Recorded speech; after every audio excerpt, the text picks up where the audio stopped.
Welcome back. ఇక ఈ రోజు మనతో పాటు గెస్టులు ఉన్నారు. టీడీపీ నాయకులు శ్రీనివాస్ చౌదరి, అదేవిధంగా వైసీపీ నాయకులైనటువంటి వేణుగోపాలాచారి. నమస్తే అండి. నమస్తే అమ్మా. ఓకే. ఇక ఈరోజు వైఎస్ఆర్టీపీ అధినేత్రి వైఎస్ షర్మిల అయితే గనక ఇడుపులపైకి వెళ్తూ ఉన్నారు. ఈ కాంగ్రెస్లో చేరుతారనే ఒక వార్త అయితే చాలా హల్చల్ చేస్తూ ఉంది. సో దీనికి సంబంధించి మనం ఫస్ట్గా అడుగుదాం. శ్రీనివాస్ చౌదరి గారు, మీరేమంటారు దీనికి సంబంధించి? మొదట మీకు బీఆర్కే న్యూస్ ప్రేక్షకులకి, వైఎస్ఆర్సీపీ నేత వేణు గారికి నా తరఫున తెలుగుదేశం పార్టీ తరఫున నూతన సంవత్సర శుభాకాంక్షలు. రాష్ట్రంలో అనూహ్యమైన పరిణామాలకైతే తెరలేస్తా ఉంది. ఎందుకంటే 2024 ఎన్నికల నామ సంవత్సరంగా పేరు పెట్టుకుంటే కూడా బాగుంటుందేమో. ఎందుకంటే పార్లమెంటు అండ్ శాసనసభ ఎన్నికలు కూడా ఒకసారిగా రాబోతున్నాయి. సో నేతల తలరాతలు అనేది ప్రతినిత్యం ఒక యుద్ధంగా మారిపోయింది. ఒకప్పుడు జగనన్న వదిలిన బాణం ముఖ్యమంత్రి పాత్ర పోషించడం కానీ, ఆయన గెలుపులో కానీ సగభాగం పై చిలుకు ఆవిడ తన ఎంత కృషి చేసి వాళ్ళ అన్నని ముఖ్యమంత్రి చేసింది. ఆ తదనంతరం ఆవిడని పూర్తిగా విస్మరించి వేరే రాష్ట్రానికి వెళ్లిపోయే విధంగా పొమ్మనకుండా పొగబెట్టి తరిమేసిన సంఘటన ప్రపంచ అందరికి ప్రజలందరికీ తెలిసిన సత్యం. ఈ రోజు రాష్ట్రంలో షర్మిల గారు నూతనంగా మళ్ళీ పిసిసి ప్రెసిడెంట్ గా రాబోతున్నారంటే దాని వెనకాల పెద్ద యుద్ధమే ఉందని చెప్పాలి. ఎలా అంటే, ఒకప్పుడు అన్నగారిని గెలిపించడం కోసం చేసిన యుద్ధంలో ఆమెకి ఏదో రాజ్యసభ సీట్ ఇస్తారనో ఎంపీ సీట్ ఇస్తారనో ఒక ఆశ ఉండేది. తర్వాత పర్వీన్ తలాయికి ఇవ్వడంతో, రిలయన్స్ అనేది చెప్పడంతో ఆ ఆశలు కాస్త అడియాసలయ్యి, ఎప్పుడైతే తన యొక్క బంధువు అయినటువంటి చిన్నటువంటి వివేకానంద రెడ్డి గారి హత్యతో కాపాడేవాడు కాడికి పంపిస్తున్నాడు, మనకు చాలా పరిస్థితి దారుగా ఉన్నాయని చెప్పి కుటుంబ సభ్యులు ఆల్మోస్ట్ ఆల్ తెలంగాణకు బదిలీ అవడంతో తెలంగాణలో పాలమూరు నుంచి పోటీ చేయాలని, తెలంగాణ కోడాలని చెప్పి పాదయాత్ర చేయడం జరిగింది. అదేవిధంగా ఆంధ్ర రాష్ట్రంలో 3700 పైచిలు కిలోమీటర్లు పాదయాత్ర చేశారు ఆవిడ. అక్కడ తను పూర్తిగా నిలదొక్కుపోగా చివరికి కేవీపీ మధ్యస్థంతో శివకుమార్ రెడ్డి గారి యొక్క సహకారంతో, అంటే కర్ణాటక శివకుమార్ గారి సహకారంతో కాంగ్రెస్ కు మద్దతు ఇవ్వటం, బేషరత్తుగా ఎటువంటి కండిషన్ లేకుండా పూర్తిగా బీఆర్ఎస్ మద్దతు తెలియజేసి కొంచెం తెలంగాణలో గెలుపుకి సహకరించింది. దానికి కృతజ్ఞతగా ఆవిడకి ఏఐసిసిలో జాతీయ కాంగ్రెస్ పార్టీలో ముఖ్యమైన పాత్ర ఇవ్వాలని ఆ రోజు ఆవిడ చేసిన సేవలు గుర్తించి రాహుల్ గారు కానీ సోనియా గాంధీ దగ్గరికి అంగీకరించారని తెలిసింది. తర్వాత ఆవిడని ఢిల్లీకి పోవడం, వాళ్ళతో కలిసి చిట్ చాట్ టిఫిన్ చేయటం, ఆ తర్వాత ఆవిడ కొన్ని ప్రపోజల్ చేయటం, ఆ తదనంతరం ఆంధ్రప్రదేశ్ లో కాంగ్రెస్ కి జవసత్యాలు నింపాలి, మీరు రాజశేఖర రెడ్డి గారి కూతురు కదా, అందులో కాంగ్రెస్ నుంచి వెన్నుపోటు పొడిచి జగన్మోహన్ రెడ్డి గారు పార్టీని చీల్చి తల్లి కాంగ్రెస్ నుంచి పిల్ల కాంగ్రెస్ పెట్టి కాంగ్రెస్ వాదులతో ఆయనతో ఉన్నారు, ఆయన కూడా సరిగ్గా న్యాయం చేయలేకపోయి రాష్ట్రానికి కూడా దుర్మార్గమైన పరిపాలన నుంచి వ్యతిరేకత తెచ్చుకున్నారు. కాబట్టి ఆంధ్ర రాష్ట్రంలో కాంగ్రెస్ పార్టీని బలపరచదని చెప్పి ఒక సందేశం ఉండడంతో ఆవిడ కొంత ఆలోచనలు పడి కొంత టైం తీసుకొని ఆ తర్వాత ఆవిడ నిర్ణయాన్ని తెలియజేసినట్టుంది. తొందరలో ఆవిడ ఆంధ్ర రాష్ట్రానికి చీఫ్ గా వచ్చే అవకాశం ఉంది. తద్వారా జగన్మోహన్ రెడ్డి గారికి దెమ్మ తిరిగి మైండ్ బ్లాక్ అయ్యే పరిస్థితి కూడా ఏర్పడుతుంది. ఎందుకంటే ఆయన దగ్గర ఉండే వాళ్ళు ఆయన తయారు చేసిన నాయకులు కాదు, కాంగ్రెస్ లో తయారైన నాయకులు. వాళ్ళందరూ వైఎస్ఆర్సీపీ నమ్మి, రాజశేఖర రెడ్డి పరిపాలన నమ్మి ఆ పార్టీకి వచ్చారు. ఆ తదనంతరం జరిగిన పరిణామాలు ఈ రోజు చూస్తున్నారు. ఎమ్మెల్యేల పరిస్థితి విలువ లేదు, మంత్రులకు విలువ లేదు, పార్టీలు ఎమ్మెల్యేలంతా పాలయాత్ర సృష్టిస్తున్నారు, ఎమ్మెల్యేలకు రేటు పెట్టి సీట్లు ఇస్తున్నారు బీఫాములు, ఎంపీలు అయితే 20 మంది మేము చేయం పోటీ అని చెప్పి తిరుగుబాటు చేస్తున్నారు. సో ఇప్పుడు వైఎస్ఆర్సీపీలో ఉండే అసంతృప్తి వాదులందరూ కూడా పూర్తి స్థాయిలో షర్మిల వైపు చూసే పరిస్థితి ఏర్పడుతా ఉంది. ఆవిడ రాష్ట్రానికి వస్తే జగన్మోహన్ రెడ్డికి పడేది పెద్ద బొక్క. కాబట్టి ఈ రాష్ట్ర ప్రభుత్వం జరిగిన విధానాలపైన ప్రజలు కూడా ప్రతిగా తగిలిపోతున్నారు. దాంతో 2 జాతీయ పార్టీలు విభజన సందర్భంగా జరిగిన నష్టాన్ని కాంగ్రెస్ పూడ్చుకోవడానికి ప్రత్యేక హోదాకి నేను మొదట సంతకం చేస్తానని చెప్పి రాహుల్ గాంధీ మన రాష్ట్ర జోడో యాత్రలో ఆయన హామీ ఇచ్చారు. ఇవన్నీ కూడా అస్త్రాలుగా మర్చుకుని అన్న పైన యుద్ధం చేసేందుకు సిద్ధమవుతున్నారు. తర్వాత తాడోపేడ తెలుసు. ఎందుకంటే ఆవిడ రాజకీయ జీవితం ప్రస్తుతం ఇప్పటికే చాలా టైం ఆమె వేస్ట్ చేసింది అన్న గెలిపించడం కోసం, తెలంగాణలో పోరాటం చేయడం కోసం. కాబట్టి ఆవిడకు రాజకీయ గుర్తింపు కావాలి. ఇది కాకుండా కుటుంబ కలహాలు కూడా వాళ్ళకు ఉన్నాయి. ఆస్తి వివాదాలు కానీ, అది సమస్యలు కానీ, ఆ తండ్రిగా సమకరించిన ఆస్తులు పరిష్కారం కాలేదని, అలాగే కుటుంబంలో చాలా ఆర్థిక లావాదేవీల పైన గతంలో అనిల్ బ్రదర్స్ అలాగే ఇతర మిత్రులు కూడా మధ్యస్థం చేస్తే జెరూసలంలో ఒప్పుకున్న తర్వాత జగన్ గారు మళ్ళీ ఇవ్వలేదంట. ఇవన్నీ కూడా ఎంతవరకు దారి తీసేయో తెలియదు. పూర్తి స్థాయిలో ఈ రోజు జగనన్న వదిలిన బాణం వైఎస్ఆర్సీపీ జగన్మోహన్ రెడ్డికి తిరిగి అస్త్రంగా మరి ఆయన గుంచుకునే పరిస్థితి ఏర్పడతా ఉంది. దానివల్ల నష్టం వైఎస్ఆర్సీపీకి అనే విషయాన్ని వాళ్ళ నాయకులు గుర్తించి నిన్న మొన్న వైవి సుబ్బారెడ్డి గారు అంటే వాళ్ళ బాబాయ్ గారి ద్వారా ఆవిడతో మధ్యస్థం చేసిన తర్వాత ఆవిడ ఒకటే మాట చెప్పింది, నాకు కష్టాలు ఉన్నప్పుడు ఎవరు రాలేదు, ఇప్పుడు జగన్మోహన్ రెడ్డి గారికి ఏదో జరిగిపోతుందని చెప్పి మీరు మధ్యస్థం చేయడానికి పోతున్నారు.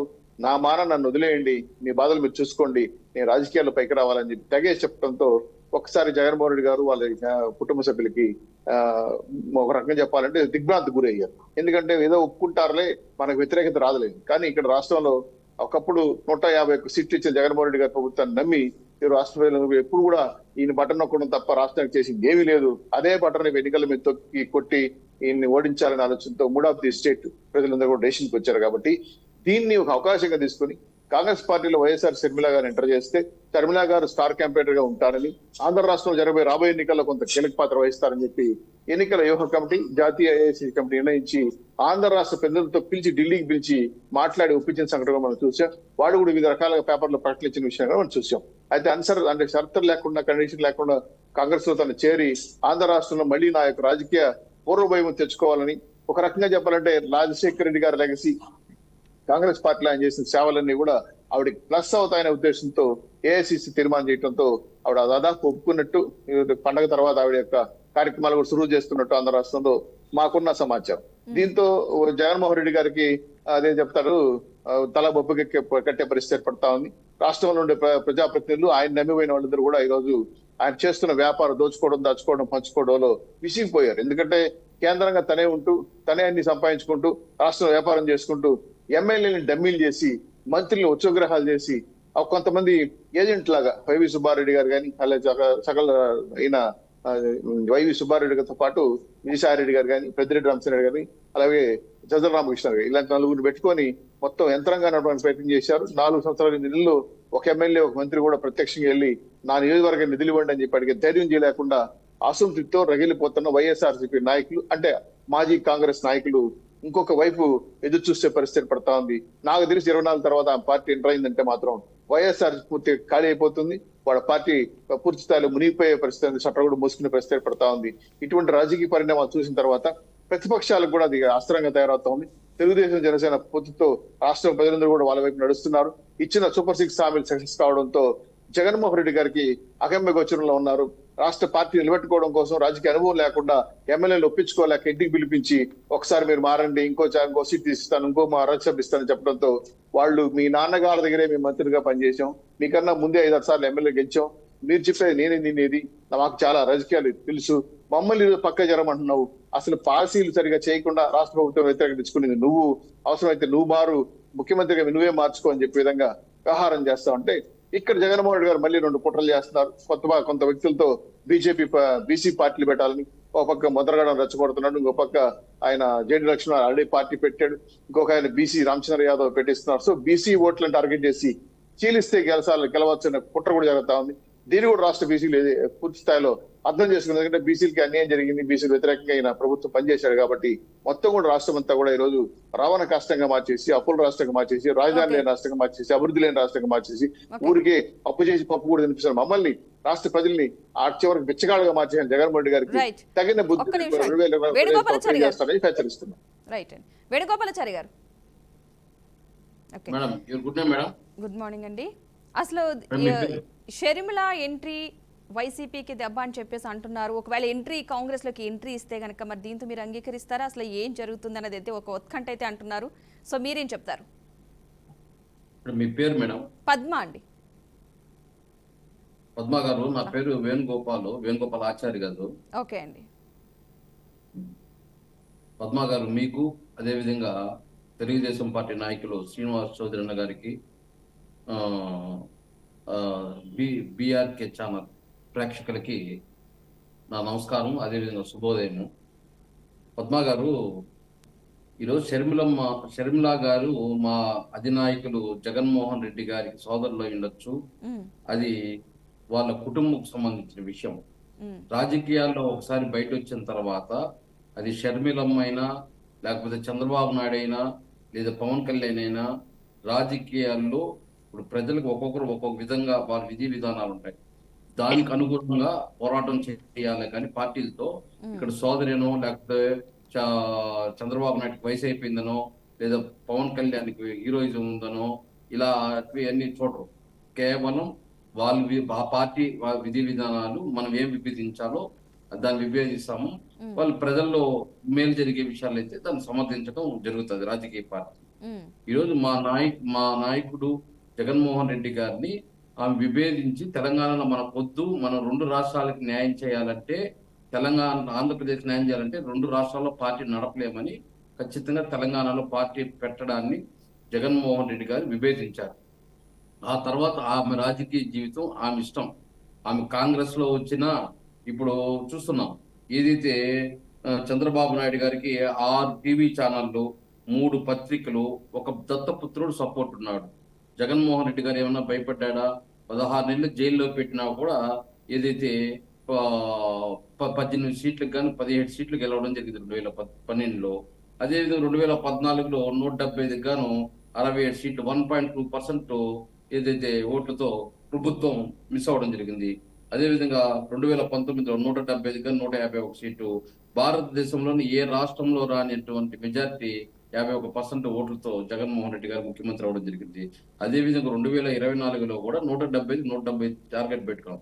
చంద్రబాబు నాయుడు వచ్చినా, పవన్ కళ్యాణ్ వచ్చినా, కాంగ్రెస్ లో కమ్యూనిస్టులు గెలిచినా, బీజేపీ గెలిచినా జగన్మోహన్ రెడ్డి గారిని ఈ ఒక్క నియోజకవర్గంలో కూడా టచ్ చేయలేకపోతారు. ఎందుకంటే ఈరోజు జగన్మోహన్ రెడ్డి గారు పేదవాడికి సంక్షేమం ఇవ్వాలి, పేదవాడి అభివృద్ధి చేయాలని చెప్పేసి పేదవాడి పక్కన నిలబడితే, ఈరోజు దుష్ట చతుష్టం అంతా కలిపి ఏదైతే ఉన్నత వర్గానికి కాపు వేస్తా ఉంది. వాడికి సంక్షేమం ఇవ్వకూడదు పేదవాడికి, అదే విధంగా పేదవాడు అభివృద్ధి చెందకూడదు అని చెప్పేసి కోర్టుల ద్వారా పోయి అడ్డగించడము, అదే విధంగా సంక్షేమం ఇస్తే వెనిజులా అయిపోతుంది, జింబాంబే అయిపోతుంది, శ్రీలంక అయిపోతుందని విమర్శించడము, ఇవన్నీ చూస్తున్నాం. వీళ్ళ ప్రతిపక్షాలు శరంలో కూడా ఒకరిగా చేరబోతారు. మేమేం కాదని చెప్పలేదు. కాంగ్రెస్ తీరని ద్రోహం చేసింది, రాష్ట్రానికి చేసింది, రాజశేఖర రెడ్డి గారి ఫ్యామిలీకి చేసింది. రాష్ట్రానికి మనకు సమ్మతి లేకని మన మేధావులు కానీ, మన నాయకులు కానీ, మన ప్రజా నాయకులను కానీ కలిసి మీకు ఏమి కావాలి, విభజన చేయాలనుకుంటే మీకు ఏం కావాలని మనం ఒక్క మాట కూడా మనం నడకుండా కాంగ్రెస్ మనం ఆంధ్రప్రదేశ్ ని విభజించి ఈరోజు ఆంధ్రప్రదేశ్ కి 5 కోట్ల మందికి తీవ్రమైన ద్రోహం చేసింది. ఇప్పటికి కూడా ఆ ద్రోహం 10 సంవత్సరాలైనా కూడా ఇంకా మర్చిపోలేని పరిస్థితిలో ఉంది. ఇంకా 20 ఏళ్ళైనా కూడా మర్చిపోలేదు. ఎందుకంటే కాంగ్రెస్ తడిపొడితో గొంతు కోసి పార్లమెంటు డోర్లు వేసుకొని వాయిస్ బయట రాకుండా మన సమ్మతం లేకుండా మనం విభజించింది అనేసి ఆంధ్రప్రదేశ్ ప్రజలందరూ ముఖమ్ముడిగా ఒకే ఇది పైన ఉన్నారు. దానికి సహకరించింది ఆ రోజు తెలుగుదేశం పార్టీ, అదే విధంగా బీజేపీ పార్టీ. వాటిపైన కూడా ఈ రోజు వ్యతిరేకత ఉంది. అదే విధంగా ఏదైతే పవన్ కళ్యాణ్ బీజేపీ వచ్చే న్యాయం చేస్తుంది, హోదా కానీ ప్యాకేజీలు కానీ ఇస్తా అని చెప్పి మళ్ళీ అదే పార్టీని పాచిపోయిన లడ్డని చెప్పి ఈరోజు అదే బీజేపీని బుధాన వేసుకొని తిరుగుతున్న పవన్ కళ్యాణ్ ఈ రాజకీయ పార్టీలన్నీ రాష్ట్రానికి ద్రోహం చేసింది. కాబట్టి ఖచ్చితంగా జగన్మోహన్ రెడ్డి గారు షర్మిలమ్మ వచ్చినా ఇంకెవరు వచ్చినా కూడా ఎదుర్కొనే పరిస్థితి ఉంది. ఖచ్చితంగా కాంప్రమైజ్ క్వశ్చన్ లేదు. షర్మిలమ్మ బాణమే ఎప్పుడు మా జగన్మోహన్ రెడ్డి గారి విధి విధానానికి కట్టుబడి ఉండేటప్పుడు ఆమె బాణం. ఈరోజు జగన్మోహన్ రెడ్డి గారి విధి విధానం లేకుండా వేరే ఒక విధి విధానం బుధాన వేసుకొని తిరిగింది, అది ఫెయిల్యూర్ అయింది. ఇప్పుడు మళ్ళీ కాంగ్రెస్ విధి విధానాలు బుధాన వేసుకొని తిరుగుతారంటే మేమేం వద్దని చెప్పలేదు, అది ఆమె సొంత నిర్ణయం. కాబట్టి ఖచ్చితంగా పార్టీలకు అతీతంగా ప్రతి పార్టీని ఏదైతే ప్రజలకు మేలు, పేదవాడికి మేలు జరగాలి, పేదవాడికి మేలు జరగాలంటే మళ్ళీ వైఎస్ఆర్ ప్రభుత్వం రావాలి. వైఎస్ఆర్ ప్రభుత్వం రావాలంటే ఖచ్చితంగా అక్క అయినా చెల్లి అయినా లేదైతే పార్టీలో ఉండే వ్యతిరేకించే వాళ్ళైనా ప్రతిపక్షాలైనా అన్ని జగన్మోహన్ రెడ్డి గారికి ఒకటే గారు.